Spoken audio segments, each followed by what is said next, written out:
சற்று முன் கிடைக்கப்பெற்ற மிக மிக முக்கியமான செய்தி ஒன்று வெளியாகி உள்ளது. திமுகவின் மிக மிக முக்கியமான அமைச்சர்கள் எம்எல்ஏக்கள் மீது பதிவு செய்யப்பட்ட வழக்குகளை உடனடியாக விசாரணை செய்ய வேண்டும்.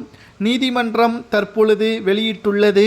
இந்த நீதிபதியே தற்பொழுது வீட்டிற்கே சென்று திமுகவின் நிர்வாகிகள் கூலிப்படைகளை வைத்து மிரட்டியதாகவும் புதிய வழக்கு ஒன்று பதிவு செய்யப்பட்டுள்ளது. பல திமுகவின் நிர்வாகிகள் தங்களது வழக்கை நீதிபதி விசாரணையே செய்யக்கூடாது, அப்படியே செய்தாலும் தங்களுக்கு சாதகமான தீர்ப்பு தான் வர வேண்டும், அதற்காக பல லட்சங்களையும் கொடுத்துள்ளனர். இதில் சில நீதிபதிகள் திமுகவின் வலையில் சிக்குவார்கள், ஆனால் சில நீதிபதிகள் உண்மையின் பக்கம்தான் இருப்பார்கள். அப்படிப்பட்டவர் வீட்டிலேயே தற்பொழுது கூலிப்படைகளை வைத்து மிரட்டுவது திமுகவிற்கு எதிராகவே நேரடியாக உச்சநீதிமன்றத்தில் வழக்கு தொடரும் வகையில் நீதிபதி செய்த செயல் பாராட்டக்குரியது என்றும் தற்பொழுது தகவல்கள் கிடைக்கப்பெற்றுள்ளது. ஏற்கனவே நீதிபதி ஆனந்த் ஸ்ரீனிவாசன், நீதிபதி அல்லி போன்றவர்கள் திமுகவிற்கு எதிராக கிடையாது, உண்மைக்கு ஆதரவாகத்தான் அவர்களது செயல்பாடுகள் இருக்கிறது.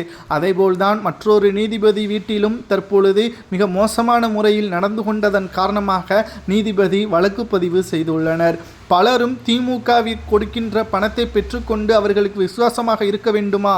ஏன் உண்மையின் பக்கம் இருந்தால் நிச்சயமாக அவர்களுக்கு பாதுகாப்பு தமிழக மக்கள் நிச்சயமாக கொடுப்பார்கள். எப்படி நீதிபதி அல்லிக்கும் நீதிபதி ஆனந்த் வெங்கடேசன் அவர்களுக்கும் தற்பொழுது வரை பாராட்டுக்கள் வருகிறது என்றால் அவர்கள் உண்மையின் பக்கம் இருக்கிறார்கள் என்ற ஒரே காரணத்திற்காக மட்டும்தான் திமுகவின் நிர்வாகிகளாக இருந்தாலும் சரி, எம்எல்ஏக்களாக இருந்தாலும் சரி, அமைச்சர்களாக இருந்தாலும் சரி, இவர்கள் தவறு செய்தால் அதற்கான தண்டனை நிச்சயமாக கிடைக்கும். அதற்காக நீதிபதியை மிரட்டுவதால் நிச்சயமாக இவர்கள் சிறைக்கு தப்பித்து விடலாம் என்று நினைத்துவிடக்கூடாது. கூடுதல் தண்டனை தான் கிடைக்கும் என்பதை நிரூபிக்கும் விதமாகத்தான் உச்சநீதிமன்றத்தில் அவசர வழக்கை ஏற்படுத்தியுள்ளார். இதனால் திமுகவின் தலைவரும் தமிழக முதல்வருமான ஸ்டாலினுக்கு மிகப்பெரிய தலைவலி வந்திருப்பதாகவும், உதயநிதி அவர்கள்தான் தற்பொழுது நிர்வாக பொறுப்புகளை கவனித்து வருவதால் அவருக்கும் தற்பொழுது சிக்கல் ஏற்பட்டுள்ளது.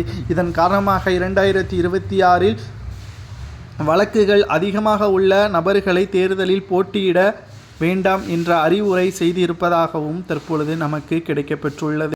நீதிபதிக்கு ஏதேனும் ஆபத்து ஏற்பட்டால் அதற்கு திமுகவின் நிர்வாகிகள் தான் காரணம் என்பதையும் நம்மால் உறுதியாக கூறலாமா என்பதை கமெண்ட் வாயிலாக கூறுங்கள். குறிப்பாக 2026 சட்டசபை தேர்தலில் திமுக வெற்றியடையுமா அல்லது தோல்வியை பெறுமா என்பதையும் மறக்காமல் கமெண்ட் வாயிலாக கூறுங்கள்.